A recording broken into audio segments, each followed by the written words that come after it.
మీరు ఏమనుకోరంటే ఒక క్వశ్చన్ వేస్తాను. అంటే ఈ ఉద్యమం ఇవి అన్ని చేస్తున్నారు కదా, ఏమన్నా ఆశించి చేస్తున్నారా? అంటే ఎవరికి అంటే 36 గ్రామాలు ఉన్నాయి అంటున్నారు. 36 మంది గ్రామాలు ఉన్న వాళ్ళందరూ ఏకమే ఎందుకైతే లేరు? ఓన్లీ మీరే ఎందుకైతారు? ఆంటనీ గారే ముందడుగు వేస్తున్నారు ఎందుకు? సార్ ఒక్కరు కాదు, 35 గ్రామాల్లో ప్రజలు ఎంత మంది ఉన్నారు అందరూ ఏకం చేసినారు. బాజాప్తిగా ఆశిస్తాం. ఏం ఆశిస్తాం? డంపింగ్ యార్డ్ అక్కడ నుంచి పోవాలని ఆశిస్తాం. ఇంకేం ఆశిస్తలేదు. మాకు ఇంకేముంటాం? మా సమస్య పరిష్కారమే. మాకు ప్రాణాలను పణంగా పెట్టి బతుకుతున్నాం అక్కడ. అక్కడ రాజీవ్ గృహకల్ప క్వార్టర్స్ ఉందండి. రాజీవ్ గాంధీ అప్పుడు కాంగ్రెస్ ప్రభుత్వం ఇచ్చిన ఇల్లులు ఉన్నాయి. దాని పక్కన మళ్ళీ తీసుకొచ్చి డబుల్ బెడ్రూమ్ కట్టినారు. మాకే దిక్కు లేదా? ఆడ డబుల్ బెడ్రూమ్ కట్టారు, దాంట్లో కవర్ వస్తలేరు. అయిపోయిందా? నిన్నగా రేవంత్ రెడ్డి సర్కార్ కూడా, రేవంత్ రెడ్డి గారు నిన్న ఒక స్పీచ్ లో ఏం మాట్లాడారు? జవహర్ నగర్ లో 1000 ఎకరాలలో డబుల్ బెడ్రూమ్ కట్టిస్తా అని చెప్పేసి, అది ఇందిరా మిల్లులు కట్టిస్తా అని చెప్పేసి మాట్లాడినా. నేనేమంటా అంటే, పుండి మీద కారం ఎందుకు చల్లుతున్నావు? నేను ఖచ్చితంగా ఆహ్వానిస్తున్నాం. ఉద్యమం చేయడానికి ఇంకో 1000 డబుల్ బెడ్రూమ్ వస్తే వాళ్ళ ప్రజలు కూడా ఉద్యమం చేయడానికి సిద్ధంగా ఉన్నాం. అని అనారోగ్యం పాలవుతారు కదా వాళ్ళు కూడా. అది ఎవరు గ్రహించాలి సార్? ప్రజల ప్రాణాలు.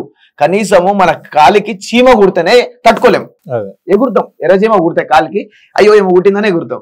అట్లాంటిది మా గుండెకి దెబ్బ తాకుతుంది. గాలి పీల్చుకోలేకపోతున్నాం, బతకలేకపోతున్నాం.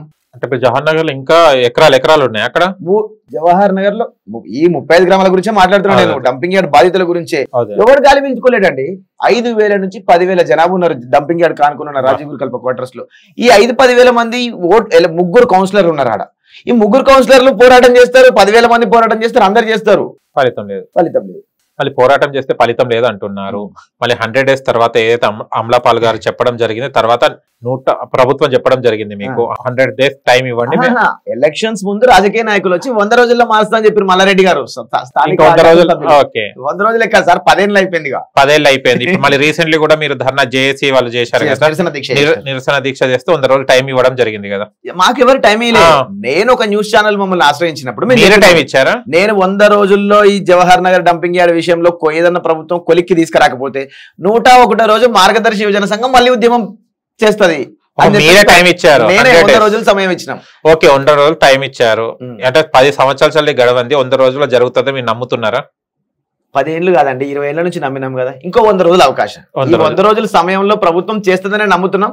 పొరపాటున చేయలేదనుకోండి, ఈ డంపింగ్ యార్డ్ షిఫ్ట్ అవ్వలేదు అనుకోండి, దానికి అంటే కనీసం పని చేయడం స్టార్ట్ అవ్వాలి. షిఫ్ట్ అంటే అర్ధరాత్రి తీసుకుపోయి చేతను వేరే దగ్గర పెట్టడం అంత ఈజీ ఏం కాదు. 333 ఎకరాలు కాదు, 335 ఎకరాలు కాదు.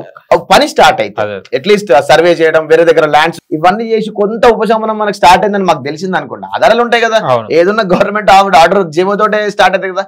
అది రిలీజ్ అవ్వకపోతే 101వ రోజు ఖచ్చితంగా మళ్ళీ ఉద్యమం ప్రకటిస్తాం, ఉద్యమం చేస్తాం మేము. ఓకే, 101 రోజులో ఎలాంటి ఉద్యమం చేయబోతున్నారు, ఏం చేయబోతున్నారు? మేము చేయబోయే ఉద్యమం ఈసారి మిలిటెన్సీ పోరాటం ఉంటుందని ముందే హెచ్చరించిన. ఇన్ ఫ్రంట్ ఆఫ్ మీ కెమెరాల ముందు చెప్తున్నా, మిలిటెన్సీ పోరాటం అంటే తెలంగాణ మలిదశ ఉద్యమం ఎట్లా జరిగింది అట్లా జరుగుతుంది జవహర్ నగర్ లో. అది ఏంటి అనేది చెప్పడానికి కాదు, అక్కడ స్థానికంగా ఉన్న ప్రజలు వస్తారు, ఆ ప్రజల తరఫున యువజన సంఘం తరఫున మేము చేస్తాం. ఆ రోజు మీరే చూస్తారు కదా ఛానల్లో. కానీ ఇంతకు ముందు కూడా మీరు ఇలాంటి ధర్నాలు చేసినప్పుడు చాలా దాడులు కూడా జరిగినాయి. మళ్ళీ ఏ ధైర్యంతో మీరు మళ్ళీ ఇలాంటి నిర్ణయం తీసుకుంటున్నారు? నేను ఒక చెంప మీద కొడితే ఇంకో చెంప చూపించడం కాదు. ఎవడన్నా రాని, నీకు కొట్టే దమ్ముంటే నన్ను కొట్టినావు, నేను కొట్టించుకున్నా. ఒక్కసారి కొట్టినావు, ఈసారి నేను కొట్టడం స్టార్ట్ చేసిన అనుకో, నువ్వు తట్టుకోలేవు. రాయకులే కానివ్వండి, ఎవడన్నా కానివ్వండి, నా జోలికి ఎవడన్నా వస్తే మాత్రం ఆ రోజు నేను తలదించుకొని ఉన్నా అంటే అది నా చేతగాంతనం కాదు. సమస్య వేరే రకంగా ఉంటే వేరే రకంగా పోర్ట్రే అయింది. అందుకోసమనే తలదించుకొని కూర్చున్నా. ఈ రోజు నా జోలికి ఎవడన్నా వస్తే నా నీడని కూడా టచ్ చేయలేడు. బాజాప్తగా నేను వార్నింగ్ ఇస్తున్నా, రండి చూసుకుందాం, ఎడికైతే అడికైతే.